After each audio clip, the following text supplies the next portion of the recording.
asked you which music artists have logos in 2024, would you be able to name at least three? It would take me a little minute. I can't even lie. My name is Isis. I'm a graphic designer, and it looks like we got some OGs returning to the R&B game. Jagged Edge dropped a new single titled Just Might Get It, and we're going to talk about something that has been very consistent in their visual branding of over 20 years, that damn logo. Before we get into that, though, I'll talk about some of the other elements of this cover art that I liked and disliked. I just feel like this overall cover art is very dark. Like, I totally understand the monochrome moment that's happening, but it still feels kind of flat. I don't know. I don't know how to describe it. I do like the dimension of the brown skin and, their jewelry a little bit, but still, like, the sunglasses are very dark. The beards are dark. The boots are dark. It's just dark.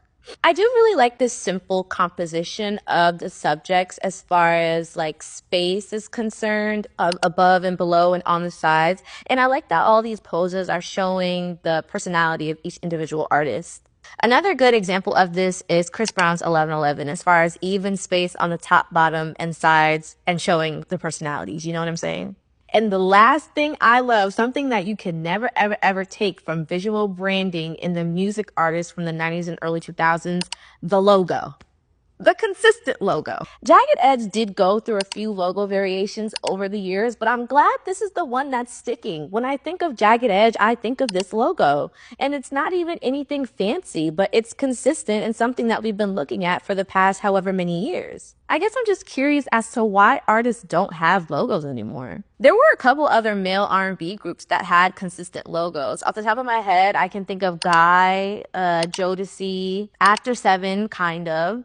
Boyz II Men, and B2K, just as far as logos are concerned. Boyz II Men even had their logo as the cover art for one of their albums. I'm just saying, there's nothing wrong with a little touch of consistent visual branding. I know artists like to grow and pivot and do different themes and subjects and projects, but that doesn't mean that the viewers and the listeners can't have one little piece of consistency, you know? My favorite genre is low-key R&B, but specifically boy band R&B, because it's nothing like a man and his friends on their knees begging for your love back. That's the problem with these young men these days. I'm not going to get into it, though. I'm not going to get into it. And if you like this video, follow me for more cover art content.